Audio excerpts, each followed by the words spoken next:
Even Luca came by the morning I left, trying to grin through his glassy eyes. I said all the right words. Promised to write. Promised to visit, though part of me knew I wouldn't. Then I stepped through Wool's iron gate with every scrap of my old life stuffed in a satchel. I arrived in late October of 43. London still shivered from the worst of the air raids, though the sirens hadn't yet fallen silent for good. When I walked up those steps, the sky was a washed-out blue, and somewhere a bell was tolling, for a funeral, or ration hour, or simply out of habit. Hard to tell. Mrs. Cole met me in her cramped office, spectacles perched low on her nose, hands folded over a worn ledger like she might keep my entire future pressed flat between its pages. Martha stood by the door, sleeves rolled past the elbows, her forearms pink and raw from scrubbing. She squinted at me like she was deciding whether I might be more trouble than I was worth. My name went down in the book. So did the thin lines that accounted for my family, all struck through now, as good as dead ink. Then Martha led me up 2 flights of narrow stairs to a cold room lined with narrow beds. "This one's yours," she grunted, jabbing a finger at the corner mattress. I nodded, set down my satchel, and that was that. The other boys watched me from under their blankets, wide-eyed or smirking, whispering behind half-hidden hands.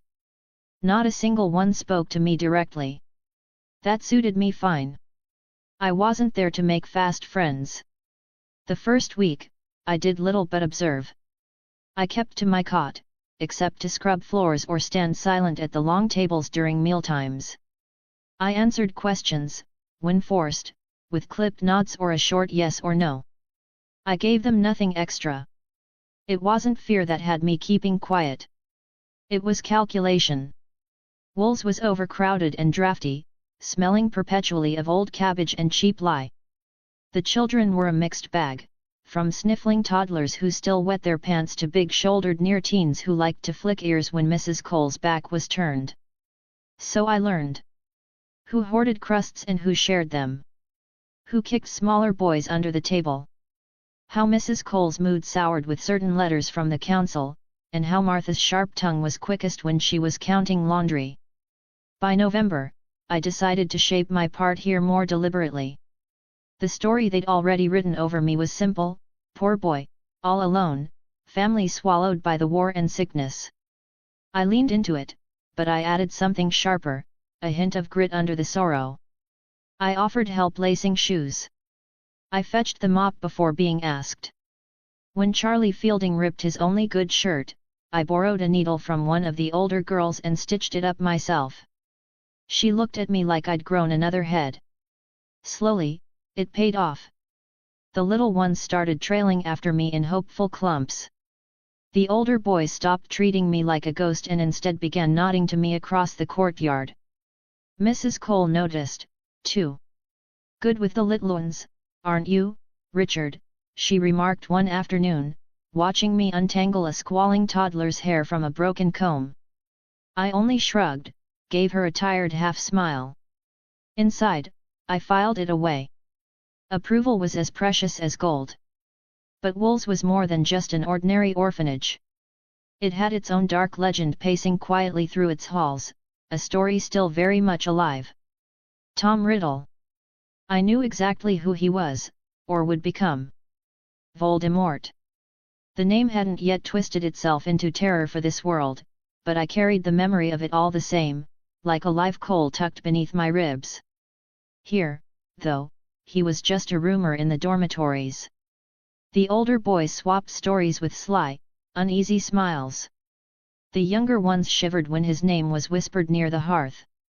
"He's off at some posh private school now, isn't he?" Danny said one evening, voice pitched low as we knelt over our supper. "Got himself a rich patron. Eton or one of those." "Not Eton, you dolt," piped up Lottie from nearby, threading cheap beads into a string. "It's a special place for very special boys. Mrs. Cole says he'll be back by the end of June again." "He's brilliant, though," breathed a girl with a sigh. "So polite. So proper. He helped me with my reading once." "Helped you?" snorted George, twisting his mouth. He made my ears ring for a week. I don't care what you lot say, there's something wrong with him. That was Louis, not Tom, Martha cut in as she passed. But she didn't sound convinced. I kept quiet through all of it, hiding the cold calculation flickering behind my eyes. Tom Riddle was both cruel and charming, cunning enough to make them love him even as he sharpened his knives. A paradox that could bend people like reeds in the wind. And he was living proof that a boy from Wool's could claw his way up to something more. Or something far worse. Winter dragged on. Pipes burst, windows frosted over so thick you could trace shapes into them. I stuck to my harsh routines. I woke before dawn to scrub at the icy basin until my skin burned. I did push UPS on creaking floorboards, squats until my legs trembled, all while the dormitory still slept. At first, they watched from their bunks, baffled. Then 2 boys tried to copy me, giggling as they collapsed in breathless heaps. It didn't matter. They'd seen enough to start calling me steady. Reliable. Even admirable. Exactly what I needed. I still practiced magic in hidden nooks, behind the sheds, down by the coal chute. After realizing I had found myself in Harry Potter, I had taken a more specific approach to my magic. I would sit on my bed with my hands under the covers, with my mum's death certificate at the end of the bed, focusing all my willpower on the image of it in my hands. At first, nothing happened, but as the days went by, I was able to summon any object from a maximum of 7 meters. Not only that, but I've been able to produce a small flame at the tip of my finger. I've also begun to explore mind arts, more specifically focusing intensively on my sleeping roommates with the sole purpose of trying to read their emotions. It was with little success, but I had begun to pick up different scents, although I had yet to fully understand what they all meant. The system's stats kept climbing, stone by stubborn stone. However, I showed no noticeable or drastic improvement. When the lessons started, I seized every one like a starving hound. Arithmetic, geography, and old history that sometimes strayed too close to the world I truly sought. Mrs. Cole started having me tutor the smaller children on sums. That only burnished my new reputation further. Richard was the clever one. The one older boys asked to settle squabbles. By February, something else began pressing at me harder than ever, the need for money. Real, lasting wealth that would free me from any future that sought to constrain me. I'd been carefully drafting some ideas, one of which was Velcro, fumbling together scrap models in secret. The invention was crude, yet promising. However, in 1944, England didn't allow children to run companies. I was still only a boy. I needed someone older, someone the law would trust to stand in my place. So through March and April, I spent every free afternoon haunting quiet lanes and war memorials, reading the sad listings of families hollowed by death.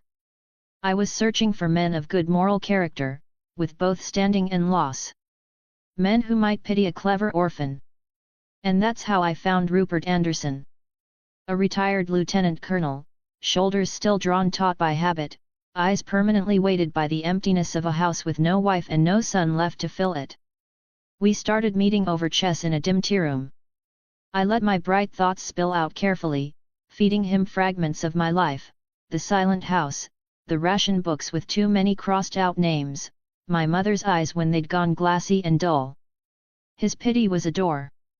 I slipped through it inch by inch. By mid-May, the final papers were signed. I was now Richard Anderson Rousseau, legally his ward, heir to a name that still felt like borrowed shoes. It meant I could place his name on company documents, on bank ledgers. It meant the future was finally cracking open in earnest. It is late May now, and I am leaving Wool's orphanage. Not far, just a few streets and tram stops over, to Rupert Anderson's narrow townhouse with its stiff-backed furniture and the faint scent of pipe smoke sunk deep into the drapes. A house with space enough for me, papers that declare me legally under his roof, and most importantly, the freedom to start laying foundations that Wool's would have smothered with ledgers and rulebooks.